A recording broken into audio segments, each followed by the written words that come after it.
अरे बहू, ये मेरे कमरे में सामान किसका पड़ा हुआ है? अच्छा हुआ पापा जी आपने खुद ही पूछ लिया, मैं आपको बताना ही भूल गई थी। मेरा भाई सुशाल ना अब से यहीं पे रहेगा और वो भी आपके कमरे में। तो आप एक काम कीजिए, अपना बोरिया बिस्तरा बांधिए और निकलिए टॉयलेट में। अरे बहू, ये कैसी बातें कर रही है तू? टॉयलेट में भी कोई सोता है? कैसी बात करी, उससे क्या मतलब है आपका? देखिए मेरे भाई के ना 15 दिन तक एग्जाम है और वो 15 दिन यहीं पे रहेगा, वो भी आपके कमरे में। तो उसे प्राइवेसी तो चाहिए ना।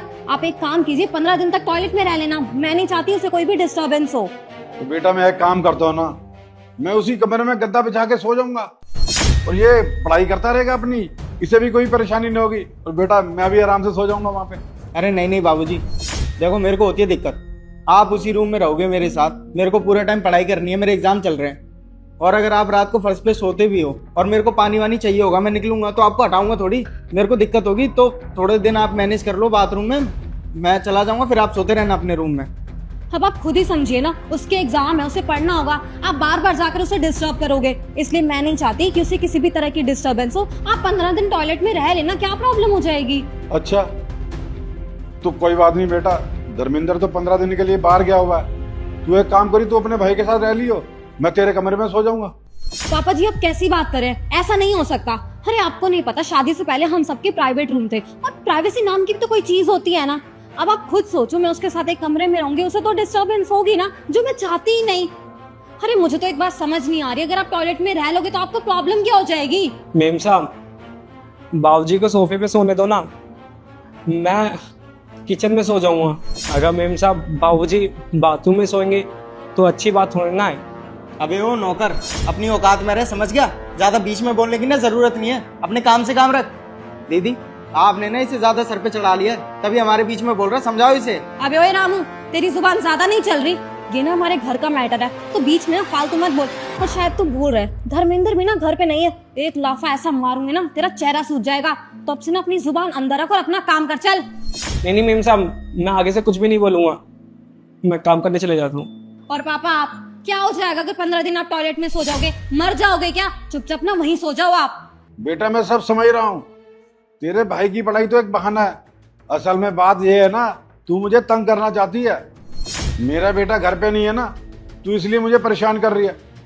तू 2 मिनट रुक, मैं अभी फोन कर धर्मेंद्र को सारी बात बताता हूँ। देखिए पापा जी, ज्यादा दिमाग ना चलाए ना तो आपके लिए बेहतर है, वरना अभी पुलिस को कॉल करूंगी और कहूंगी कि आप और आपका बेटा दोनों मिलकर ना मुझ पर बहुत अत्याचार करे, वो भी दहेज के लिए। तो जब पुलिस आएगी ना यहाँ पे, तो मैं बताऊंगी उन्हें कि आप लोग मुझसे दहेज की मांग कर रहे थे और जब मैंने देने से मना किया तो आप लोग मुझे मारने लगे, मुझ पे हाथ उठाने लगे। तो अब आप डिसाइड कर लीजिए आपको क्या करना है, अपने बेटे को बताना है या फिर टॉयलेट में सोना है। तो फिर पापा जी आप सोच भी नहीं सकते मैं आपका क्या हाल करूंगी। अरे नहीं नहीं बेटा, मेरे बेटे के साथ कुछ ना करियो। बेटा तू जैसे कहेगी ना मैं वैसे ही रह लूंगा। अरे बेटा तू कह रही ना मैं टॉयलेट में सो जाऊं, तो बेटा मैं टॉयलेट में सो जाऊंगा। पर ये तू केस पुलिस वगैरह की बातें ना कर बेटा, मैं तेरे हाथ जोड़ता हूँ। तो ठीक है, फिर आप एक काम कीजिए, अपना बोरिया बिस्तरा उठाइए और जाके शिफ्ट हो जाइए, टॉयलेट में जाइए। ठीक है बेटा, जाता हूँ। बढ़िया सबक सिखाया आपने इसे। तुझे नहीं पता, सबक ना सिखाना पड़ता है। अगर आज मेरी जुबान ऐसी ना चली ना तो ये कल मुझको दबाएंगे। बाबूजी,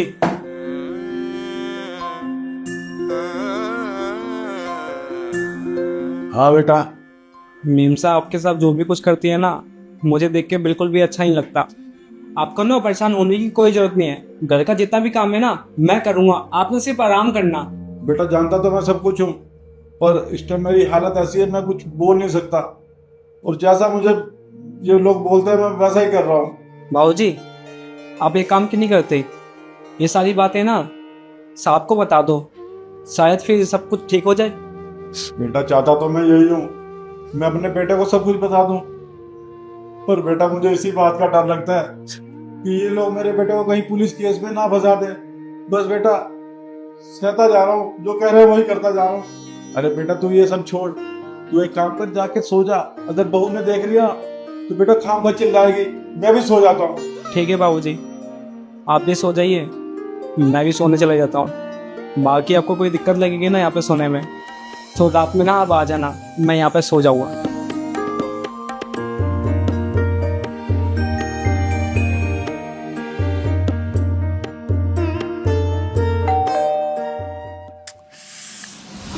इस टाइम कौन आया है? के 2 बजे कौन आया होगा? और ये राजू कहाँ है? बेल बज रही है, दरवाजा क्यों नहीं खोल रहा? बड़े बेच के सुनो से के बताती हूँ।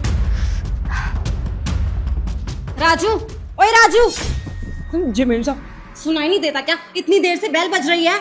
सॉरी मेम साहब, नींद लग गई थी। नींद लग गई थी? कौन से घोड़े बेच के सोता है तू जो तेरे को कुछ सुनाई नहीं देता? और सुन, दरवाजा खोल कर देख कौन है। रात के 2 बजे, थोड़ा ध्यान से खोलियो, कहीं चोर वोर हो। जी मेम साहब। जा जल्दी।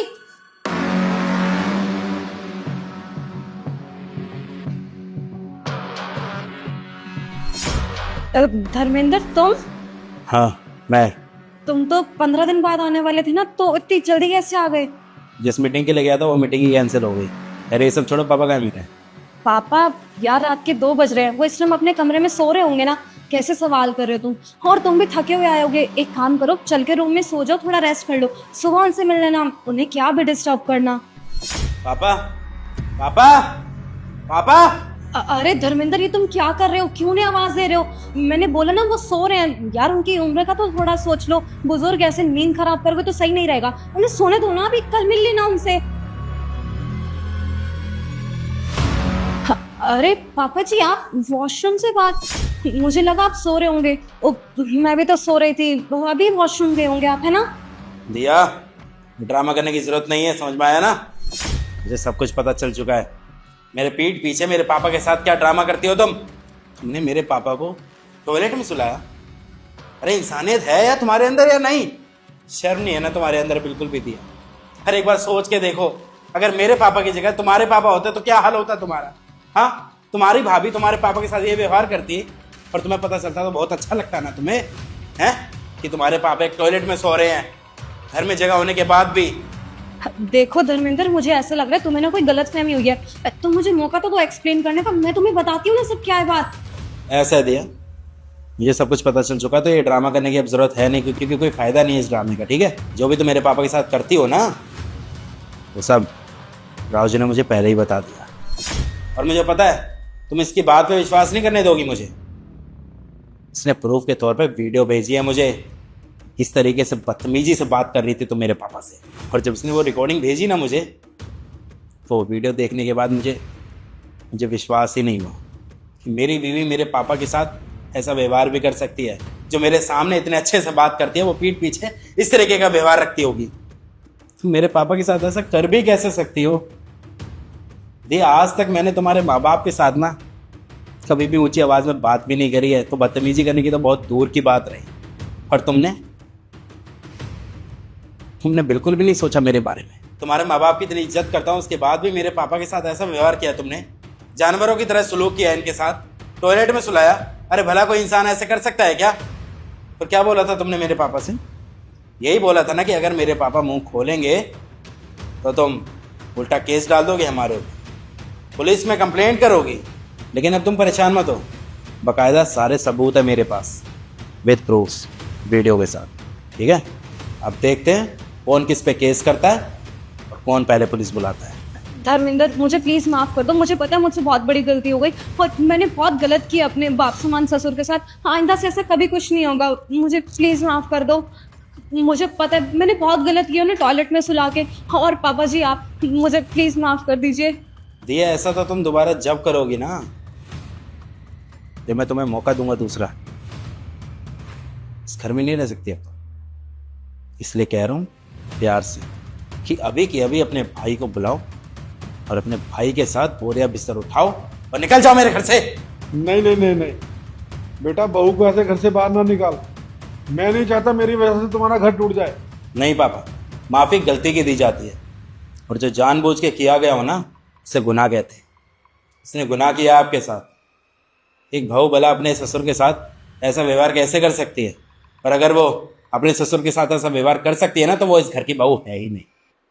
इसलिए बोल रहा हूँ कि चुपचाप से अपने भाई को लो और यहाँ से निकल जाओ। और हाँ, अभी रात ज़्यादा हो रही है ना, तो ठीक है, तरस खा लेता हूँ तुम्हारे ऊपर। जैसे ही सुबह हो, अपने भाई के साथ चली जाना, अंदर जाओ अपने रूम में और बैग पैक करो। अब रिश्ता नहीं रखने वाला मैं तुमसे कोई। पर धर्मेंद्र, बोला ना चुपचाप चली जाओ पैकिंग करने के लिए, वरना अभी की अभी निकाल दूंगा मैं।